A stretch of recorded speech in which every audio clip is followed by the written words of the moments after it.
Medicína. Podcast o českém zdravotnictví.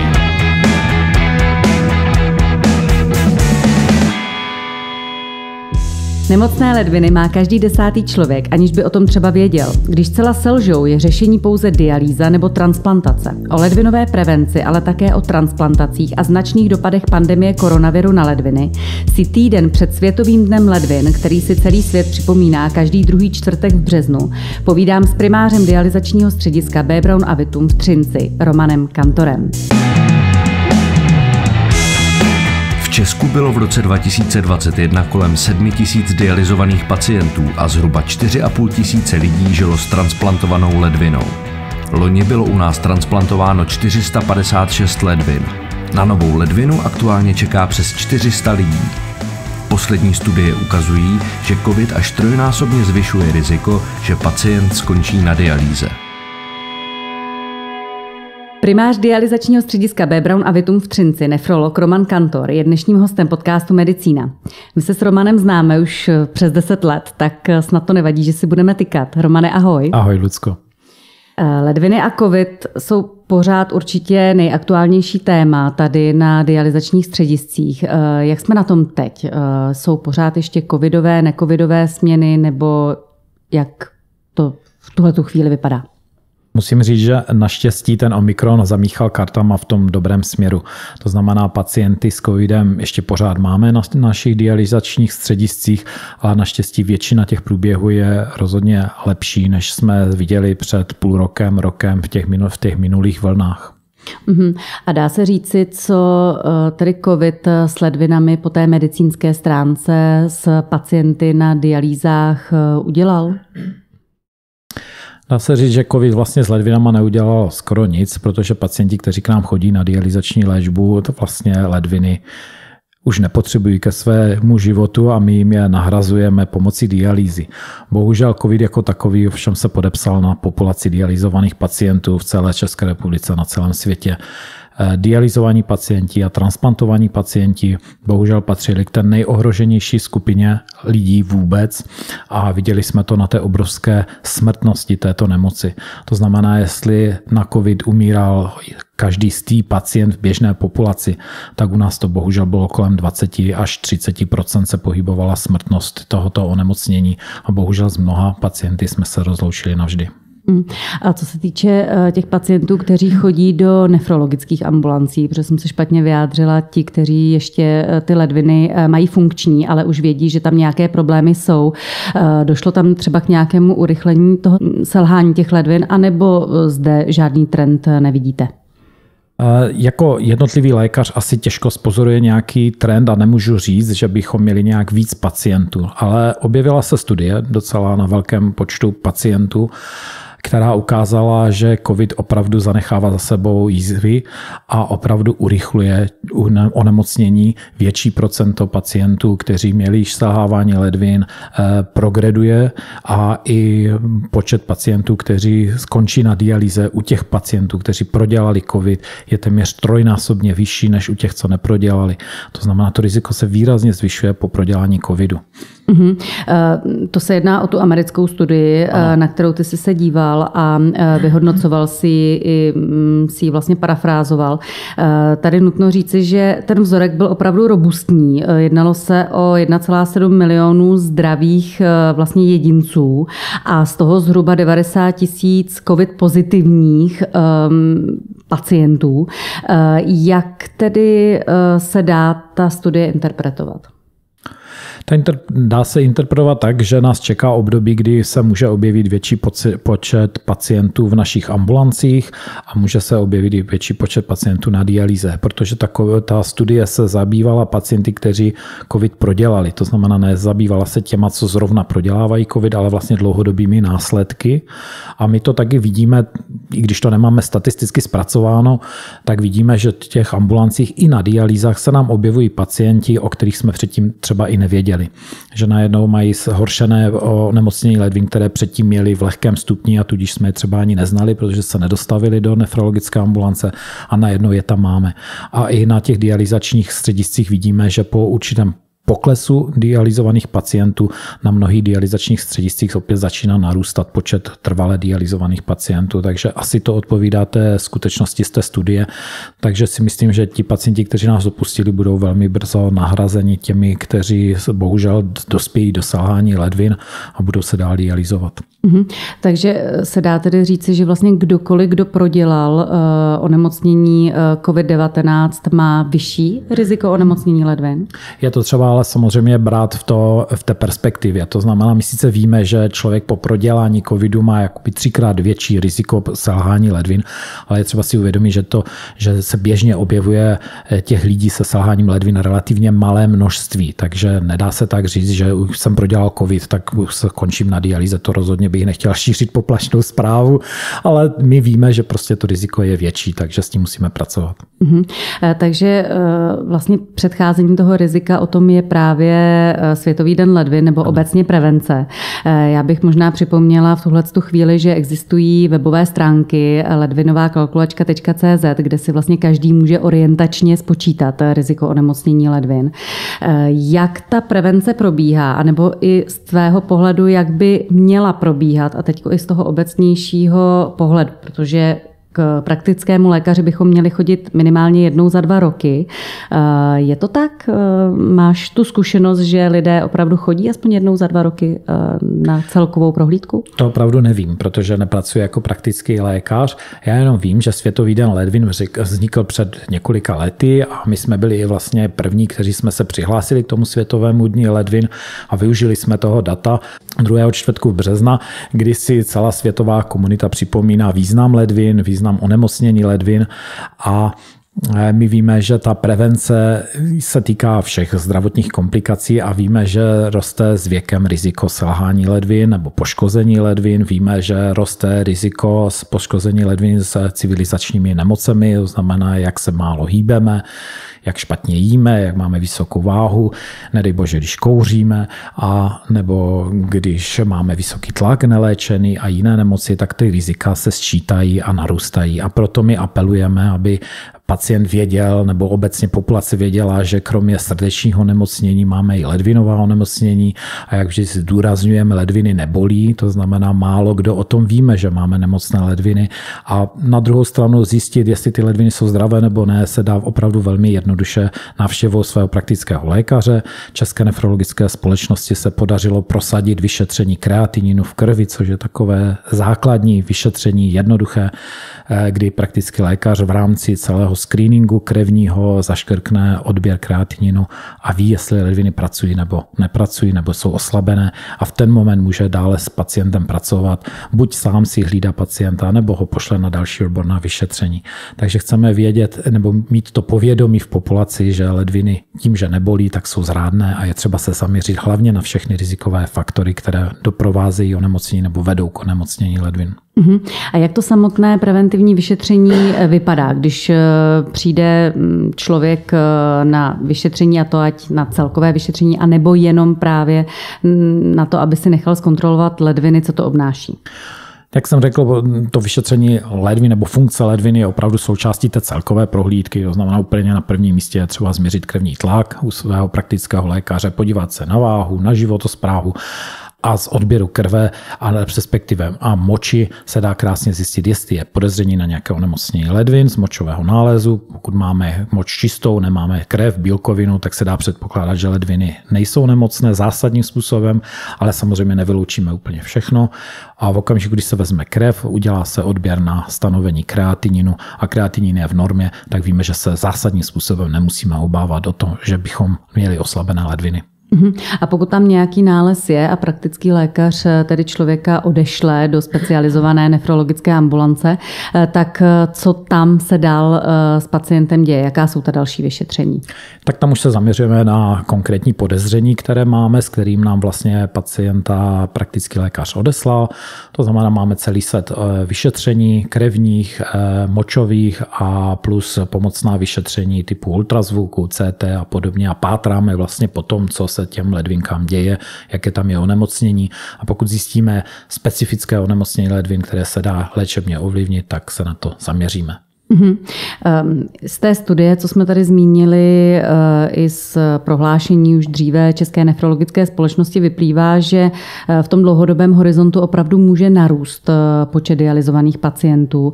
Jsme na to připraveni jako český zdravotnický systém? Já myslím, že i proběhlá covidová krize prokázala, jak robustní zdravotní systém v České republice máme, že opravdu můžeme být na něj hrdí a to, co kolegové v té první linii, ať už nemocnic nebo praktických lékařů museli odvést za množství práce, prostě ukazuje, že jsme to zvládli, byť to určitě nebylo jednoduché a obdivuji je za to. Na druhou stranu i my na dialýzách jsme se s covidem samozřejmě setkávali dennodenně a museli jsme se přizpůsobit tomu systému naší práce, museli jsme izolovat pacienty, odesílat na specifickou léčbu, až byla dostupná, protože v začátku žádná léčba vlastně specifická nebyla. Takže si myslím, že i na tu otázku už cítíš tu odpověď, že si myslím, že náš systém je tak robustní, že jsme schopni přijmout i více pacientů, kteří budou, a protože víme, jaká je populační křivka, víme, kolik těch husákových dětí se blíží do věku 60, postupně 70 let, tak my samozřejmě předpokládáme, že v příštích 10-20 letech počet lidí, kteří budou potřebovat léčbu přímo naši nefrologickou, prostě bude narůstat.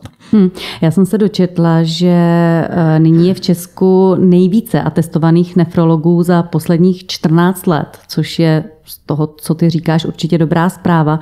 Co k oblibě toho oboru přispělo? Tak to je velmi těžká otázka. Co si myslíš? Sám o sobě jsem byl překvapen tím číslem, že máme nejvíce testovaných nefrologů.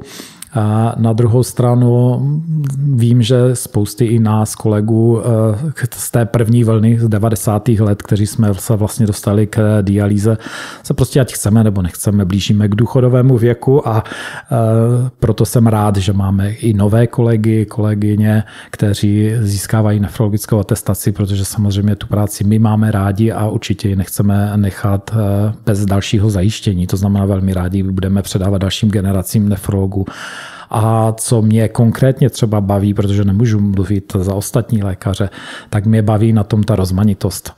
Je to obor na jedné straně technický, kde prostě dialýza vyžaduje určitě technické znalosti, umět něco spočítat, vypočítat a na druhou stranu samozřejmě ten kontakt s člověkem a i ten charakter té chronické péče mě osobně vyhovuje, že ten klient není na 1 týden nebo na 2 týdny, ale je to vlastně většinou celoživotní péče od toho člověka. Posloucháte podcast Medicína, dnes s primářem dialyzačního střediska v Třinci, nefrologem Romanem Kantorem o tom, co covid ledvinám dal i vzal, ale i o návratu do normálu a o ledvinové prevenci. Jak už jsme mluvili o tom, co nám covid vzal, jaké opravdu škody napáchal kor v té nefrologické oblasti, tak ale bez pochyby v mnoha oblastech i k různým věcem přispěl. Co ty si myslíš, že nám z toho pozitivního pohledu nejvíce dal? Co třeba urychlil? No, digitalizace, že? To je téma, které se skloňuje zhora zdola a myslím si, že i v rámci naší společnosti, kde se zabýváme naší péči a kdy působíme vlastně naše pracoviště po celé České republice a Slovenské republice, ta digitalizace výrazně se urychlila, byla tomu donucena a ta pozitiva jsou jednoznačná. Schůzky, které trvaly celý den a cestování, vytváření karbonové stopy se výrazně snížilo a najednou jsme schopni se s pomocí digitálních prostředků rychle sejít, domluvit, vyřešit věci, které předtím trvaly mnohem déle. Takže to je ten dopad na vlastní chod společnosti, která provozuje dialyzační střediska a poskytuje nefrologickou péči.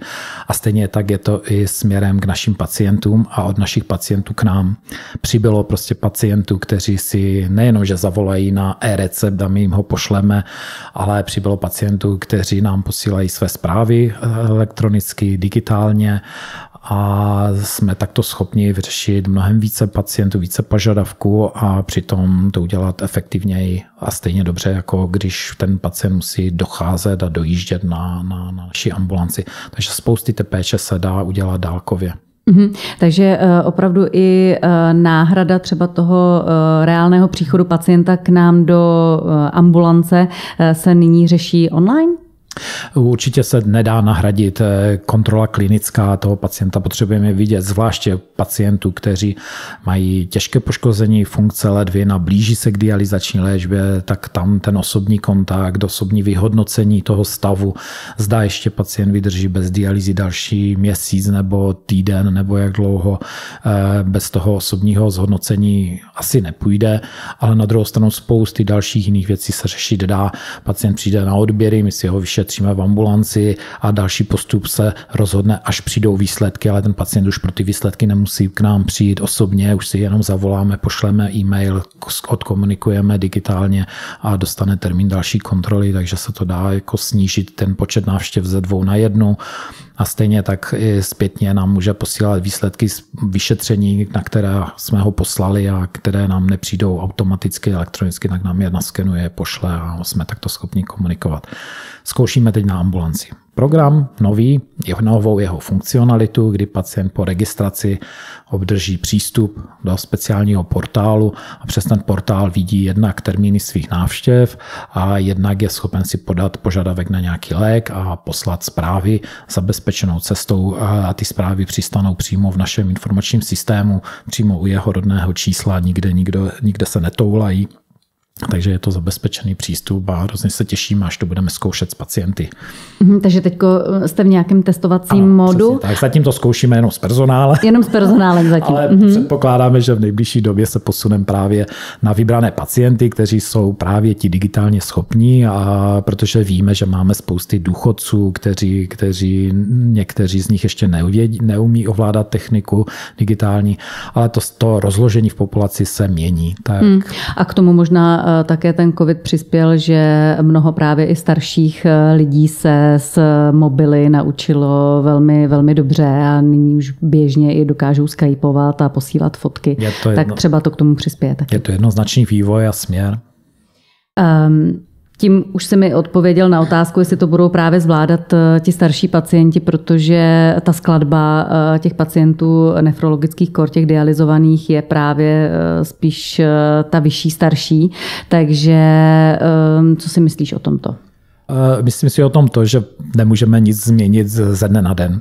To znamená, tam, kde to prostě nejde, tam budeme postupovat tradičně, tak jak jsme vždycky byli zvyklí, a tam, kde to jenom trošičku půjde, tak ty metody se budou měnit. Jak se podařilo udržet transplantační aktivitu? A možná bych tady i vysvětlila vlastně, jaká je role toho dialyzačního střediska nebo vůbec nefrologického pracoviště právě v transplantacích. Tak naše role je klíčová, protože se staráme o pacienty se selháním ledvin a my jsme ti, kteří s pacienty diskutujeme další léčbu, náhradu funkce ledvin, a samozřejmě na prvním místě je transplantace, protože víme, že transplantace ledviny je ta metoda nejlepší, a to ještě z těch transplantací, kdy můžeme nabídnout pacientovi ledvinu ze zemřelého dárce a z žijícího dárce, tak víme, že z žijícího dárce je to úplně top, co můžeme nabídnout pacientovi. Takže tu roli my máme v tom a pacienty o všem poučujeme, všechno jim nabízíme, a samozřejmě my jsme ti, kteří pacienta, pokud je jenom trošičku vhodný k transplantaci a přijetí cizí ledviny, tak kompletně vyšetříme a nabízíme spolupracujícímu nejbližšímu transplantačnímu centru. Takže zařizujete i vlastně zápis na tu takzvanou čekací listinu, anebo jednáte potom případně s příbuznými či se známými toho pacienta o možnosti dárcovství od tedy živého dárce. Přesně tak. Všechny tyto otázky se musí probírat v nefrologické ambulanci toho daného spádu, toho pacienta, kde kam on dochází. A jak se v průběhu těch 2 let, těch covidových 2 let, podařilo vlastně tu transplantační aktivitu udržet? To je právě otázka, která nebyla závislá na nás, protože my jsme vyšetřovali ty pacienty všechny dál. Všichni ti, kteří k nám přicházeli, tak byli vyšetřováni, nabízení do transplantačního centra, a ta aktivita kolísala. V těch transplantačních centrech každé mělo trošku jiné podmínky, takže v některých transplantačních centrech byla pozastavena transplantační aktivita v době té největší krize, největších vln covidových, protože bohužel ta lůžka musela být využita pro léčbu covidu. Na druhou stranu jsem měl možnost sledovat statistiku z IKEMu, které jako jediné transplantační centrum vlastně nikdy nezastavilo svou činnost a díky tomu vlastně dosáhlo rekordních čísel transplantací, mám pocit v loňském roce. Takže v globálu v České republice transplantační program zastavený nebyl, ale mohly být drobné regionální odchylky. Na druhou stranu vidíme, že jsou opravdu blízká na dobré časy, protože zrovna minulý týden jsme měli možnost provedení transplantace příbuzenské u našeho páru manželského, naší pacientky, která právě kvůli covidu měla odloženou tu transplantaci od svého manžela asi pár měsíců a tak teďka se to podařilo, takže jsme hrozně rádi za to. Pokud vím, tak je to zrovna dneska nebo v těchto dnech, že probíhá ta operace? Proběhla minulý týden. Minulý týden proběhla a už víme tedy výsledky? První zprávy byly příznivé. Teď znovu dneska zprávy nemám. Volal jsem do transplantačního centra v Ostravě, potvrdili mi, že proběhla operace v pořádku, tak doufám, že to je platné a že to bude všechno v pořádku. Co je vůbec hlavním tématem nefrologů v tuhletu chvíli? Jsou nějaké novinky, kterými se teďko zabýváte, nebo spíš řešíte tu aktuální situaci? Co bys řekl, že je teďko jakoby na stole? Ten obor už dělám 30 let, takže samozřejmě je otázka, co je novinka, co není novinka. V každém případě se snažíme o co nejširší nabídku těm našim pacientům, aby si mohli vybrat.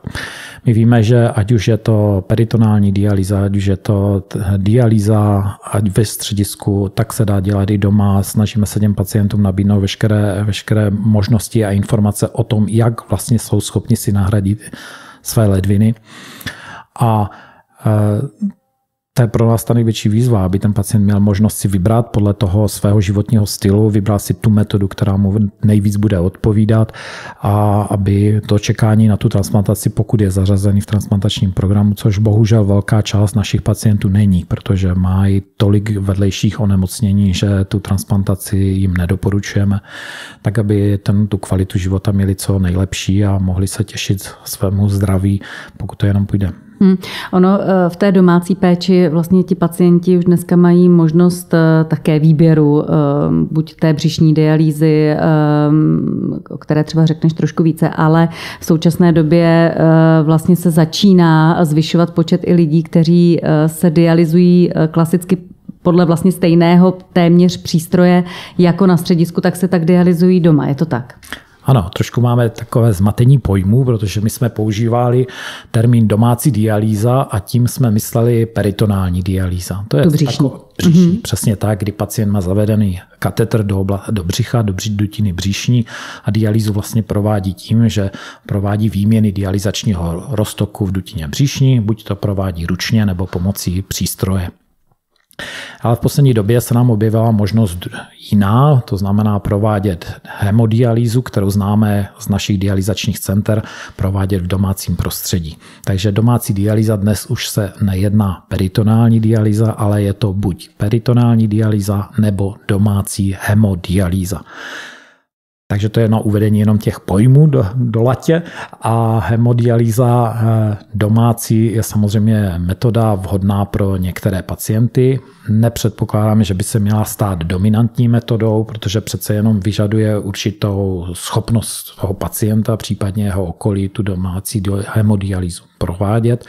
Ale jsme rádi, že ji máme jako v portfoliu a určitě se najdou pacienti, kteří můžou naopak velmi dobře prosperovat z té domácí hemodialýzy, kdy řízení času, četnosti, frekvence té dialýzy je do jisté míry závislé od jeho životního stylu a řídí si to pacient sám.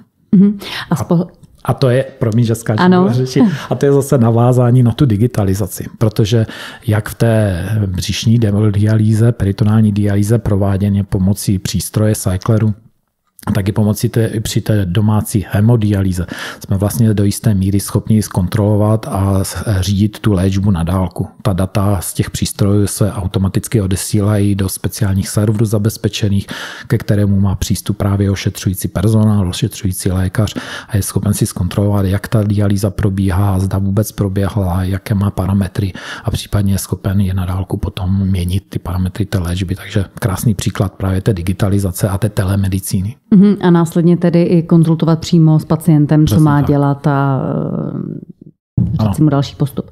No a když se vrátíme k prevenci, tak za těch posledních 30 let, jak jsi zmínil, že jsi ve funkci, teďko ještě před natáčením si mi říkal, že tedy v sobotu to bylo opravdu 30 let, kdy jsi měl prvního pacienta? Ano, v Třinci jsme před 30 lety právě zdialyzovali první pár pacientů, kteří byli to paní, které přišly k nám z dialyzačního střediska z Frýdku Místku, které otevřelo rok před náma, říkám zlatá 90. léta a je to už 30 let, co dělám tu práci. A vidíš i z pohledu prevence nějaký posun, jak z pohledu chování lidí, tak třeba chování i ostatních lékařů? Myslím, že ano. Myslím, že zdravý životní styl prostě dneska dominuje. To vidíme i v té době covidové, že spousty lidí začalo sportovat, začalo se hýbat, bydlím pod kopcema a ty kopce jsou najednou plné lidí, což v 90. letech nebývalo. Takže já jsem v tomto směru optimista. Jak si vzpomenu na své dětství, všichni kouřili, dneska to je raritní, skoro nikdo nekouří, lidi se hýbou, žijou zdravě, takže já jsem v tomto směru optimistický, ale to samozřejmě není jenom životní styl, který vede k poškození ledvin, je to hlavně cukrovka, vysoký tlak a tam si myslím, že se taky udělal už obrovský kus práce, že dneska lidi vědí, co je vysoký tlak. Spousty mých pacientů přijde do ambulance a říká, jo, já ten tlakoměr doma mám a já si ho měřím, ten tlak pravidelně, a což je úplně to nejlepší, co můžou pro sebe udělat, že mají kontrolu svého krevního tlaku opravdu sami ve svých rukou a když vidí, že hodnoty nejsou v pořádku, tak buď si sami přiberou tabletu po předchozí konzultaci s lékařem nebo volají doktorovi.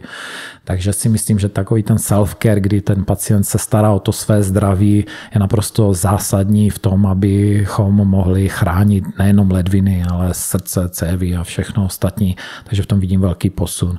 No a samozřejmě my pacienty do své péče přebíráme. K nám nechodí pacienti primárně.